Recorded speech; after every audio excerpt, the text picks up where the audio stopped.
This is Eddie Show. I'm Eddie. I'm Easy. And what we have today is week one of the 2014 playoffs. We've taken most of the season off. We've been pretty, tied up with doctor's appointments and physical therapy appointments, and you don't want to hear all that. But you want to hear about football. So we're going to, it's not going to be as long as our usual Eddie and Easy show, but, and the surprise is taken out of who we're picking because you already see who we're picking. So we'll just tell you a little bit about why we picked the teams that we picked. So I'm going to let you go first, Easy, when it comes to the Arizona Cardinals against the Carolina Panthers. And we both picked the Cardinals. I know why I picked the Cardinals. Why did you? I think that the Cardinals have a much better defense than Carolina's. I also think that they are a better team, like, as far as experience and overall playing ability. You have Cam Newton, you have D'Angelo Williams, you have all these John Stewart, Kelvin Benjamin, the good rookie quarterback, yeah. Even with all these players, I don't think that they're going to be good enough for Patrick Peterson, Calais Campbell, Washington, that linebacking core. Some of them aren't as more renowned, but they are a really, really good linebacking core, especially last year. Right. I think that they still have carried on their reputation. They got Tyrann Mathieu. Right, they got him back, Yeah, and they got Patrick Peterson. Yeah. Both big physical corners, so I think that that Arizona's doing well. They got Larry Fitzgerald. Michael Floyd.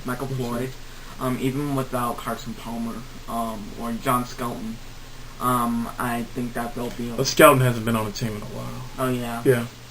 But even their quarterback is a backup, I think. A backup of a backup. Yeah. Yeah. Yeah, but when you got two big receivers, you have a security blanket. Basically, all you need to do is throw it, and they'll just pluck it out of the air. Okay, so that's why you picked Arizona. Yep. I picked Arizona because I think Carolina's peaking at the right time. I think Cam Newton has played some good football in the past couple of weeks, but let's face it, they won the NFC South. They have a losing record, so they're the winner of Who Wants It Less sweepstakes of the NFC South. So I mean, they're peaking, but I think it's too much. I think it's too little, too late. I think even with the deficiencies at quarterback that Arizona may have, Bruce Arians has shown the ability to get his quarterbacks ready to play. They have tailed off somewhat the last couple of weeks, so that might be problematic that you have apparently or seemingly Carolina ascending as the Arizona Cardinals appear to be decelerating. I mean, it could be. That's the only caveat I have for this game. It could show that Carolina, can win this game. They are at home. Carolina is, but that doesn't mean much when you're 7-9, in my opinion. I think Arizona wins this game because of what you said. I think they're a more complete team. Next to Seattle's backfield, defensive backfield, Arizona has the best backfield in the NFL, defensive backfield in the NFL. I think they do a good job of covering. They'll do a good job of covering the wide receivers for the Carolina Panthers. I think that Greg Olsen may get some chunks of yardage today because I think that not even their best, linebackers or even, either their linebackers are going to be too slow for Olsen or the safety is going to be too short to cover Olsen. I think Olsen has a good game, but overall, I think that Carolina is a better team. I give thumbs up to Carolina. All right. So now we come to the next game that pits Pittsburgh against the Pittsburgh Steelers against the Baltimore Ravens. It's no secret to anybody who's ever listened to the Eddie and Easy show that Ezekiel is a big Baltimore Ravens fan. Cool. All right. I picked the Ravens as well, too. So I'll tell you why. You got to go first last. I'll go first now. I believe that the Baltimore Ravens will win this game because I think they're due. They've lost 3 playoff games to the Steelers. They have not beaten the Steelers in the playoff yet. So it's so we're kind of going against the grain by picking the Baltimore Ravens. Here's why I think that Baltimore wins. I think Baltimore, because of Le'Veon Bell being out for the Steelers, I think Baltimore has the edge in the running game. And when these two teams play, it really does come down to the ground and pound game. And I think that even though Ben Roethlisberger, I give him an edge over Joe Flacco at quarterback, I think that the Ravens have a better running game this time around. They compensated for the loss of Ray Rice very well in their running game. Their wide receivers have a new attitude since Steve Smith's come over. I mean, they have a swagger they've never had before. I mean, Anquan Bolden was there, and Anquan Bolden was tough, but he didn't have that Steve Smith swagger. So, but you look on the other side now. Pittsburgh had no slouches at wide receiver either. So, I mean, it's going to be a very tough AFC North battle.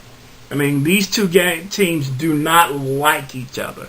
I think that even though the Pittsburgh Steelers defense has come on of late, I still give the edge on defense to the Baltimore Ravens. They get Haloti Ngata back after the 4-game suspension. He's going to be ready to play. I think he's going to be the difference. And I think that the suspension actually helps Haloti Ngata because he comes in fresh. Some people look at, he's not, he hasn't played football for weeks. Well, he's fresh. I think Haloti Ngata has been around long enough to remember how to play the defensive tackle position. Probably better than most at that position. So I think that Baltimore finally gets a win against the Pittsburgh Steelers in the playoffs. That's just how I see it. How do you see it, Easy? I think that the Ravens are going to win, as you can see, but for the reason they just won Week 17, the momentum is on their favor. In their side, okay. Yep, and like you said, Le'Veon Bell's out. Yeah, and that big blow. Yeah, because he was the second leading rusher in NFL this year, behind DeMarco Murray. Yeah, and he had 2,000 scrimmage yards. He was good in the passing game and on the run. Yeah. So that is a huge blow. I think that Haloti Ngata is going to be back and hungry. And I just, like you said, I think that they're due, and I think that they're just going to win. Yeah. It's like half a gut feeling and half analysis. Yeah. You feel that. I mean, but some of the analysis is about the gut, Sometimes the gut tells us more than the actual stats do because these two teams are so evenly matched. Maybe it is the gut that decides, when you're trying to break it down. Okay, now we come to the Sunday slot of games. The pitch the Cincinnati Bengals against the Indianapolis Colts. I'll let you go first. This is the only game we disagree on, so I'm going to let you go first. Yeah. You pick Cincinnati. Why? I think that with Giovanni Bernard, they have an explosive. Even though they isn't he hurt or out? Or is he back? I mean, I think Jeremy Hill has been picking up the boat. He's injured also. Yeah. So I didn't know Gio. I think Gio Bernard might be back. Okay, all right. Yeah. So go on with your analysis. Either Jeremy Hill or Giovanni Bernard. Both of them have been playing well. Yeah, when they're in, yeah. Yeah, and even though with AJ Green and Andy Dalton, they've been a little bit dull, they've still been producing results. And their defense, they got. Don't forget Mohamed Sanu, now. And they got Mohamed Sanu. Yeah. Yeah, and they got D'Amato Pecco, Raymond Luga. They got Terrence Newman, I believe. Yeah, Terrence Newman. All these mostly veterans, but they're still being able to play. And I think. Did you actually forget Vontaze Burfict? Yeah. Yes. Sorry.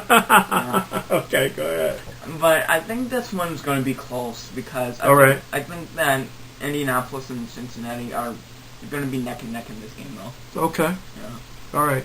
Well, I go with Indianapolis. Number one, Indianapolis is at home.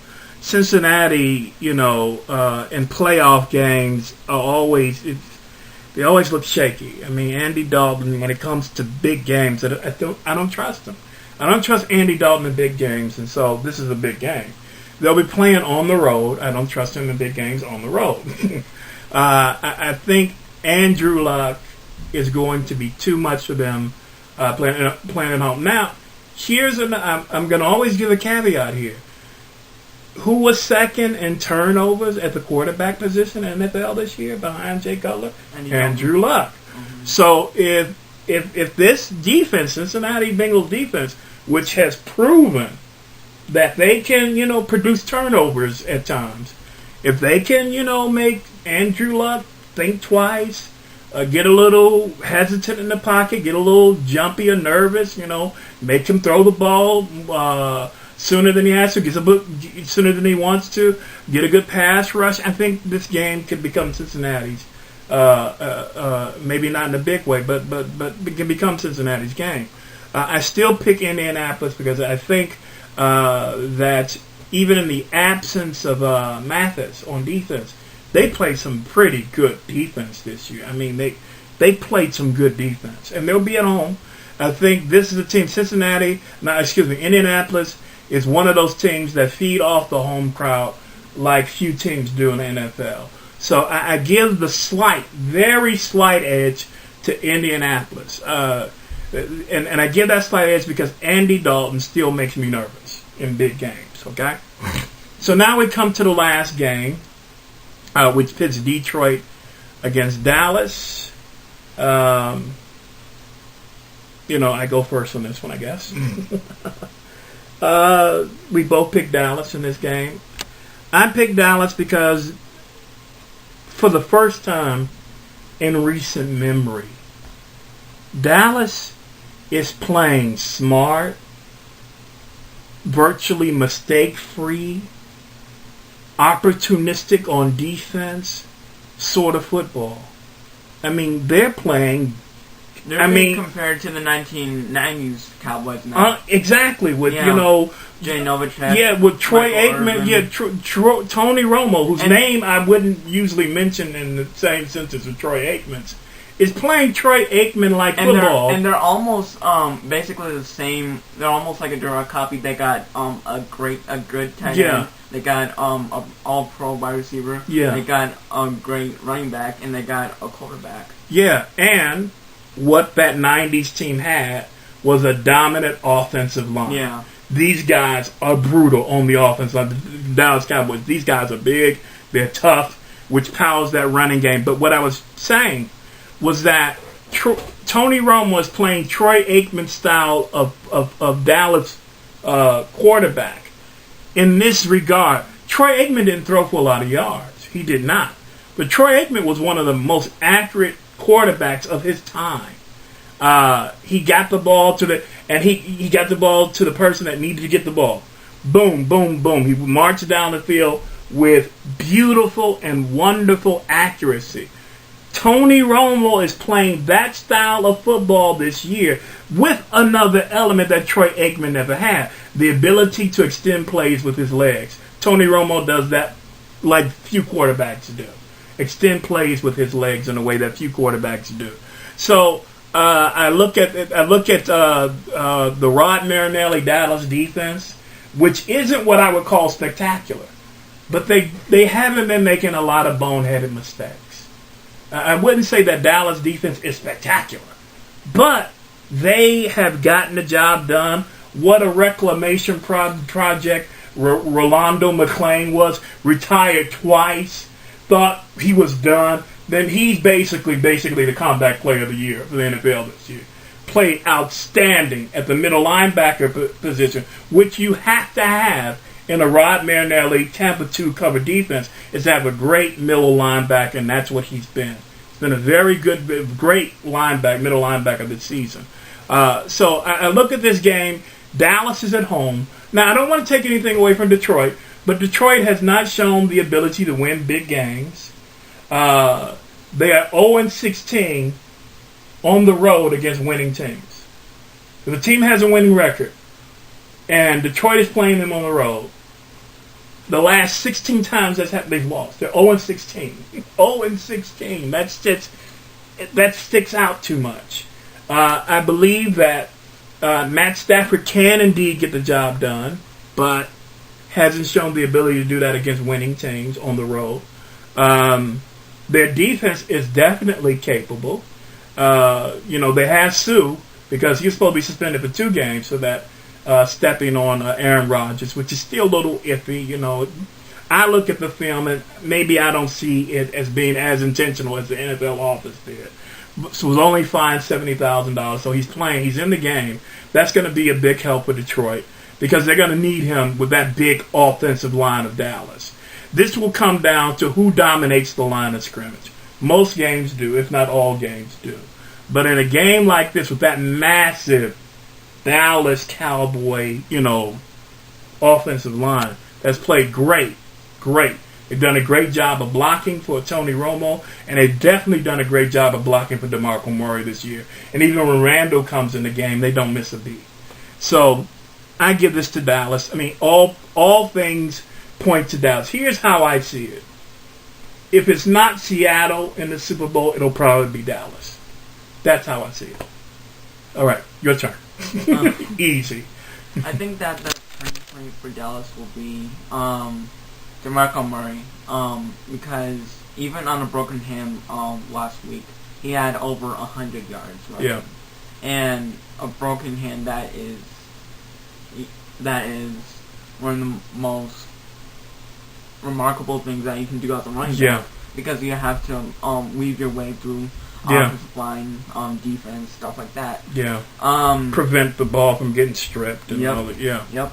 And I also think that it is kind of reminiscent with Emmitt Smith, where he got his shoulder popped out against the Giants in that game. Yeah.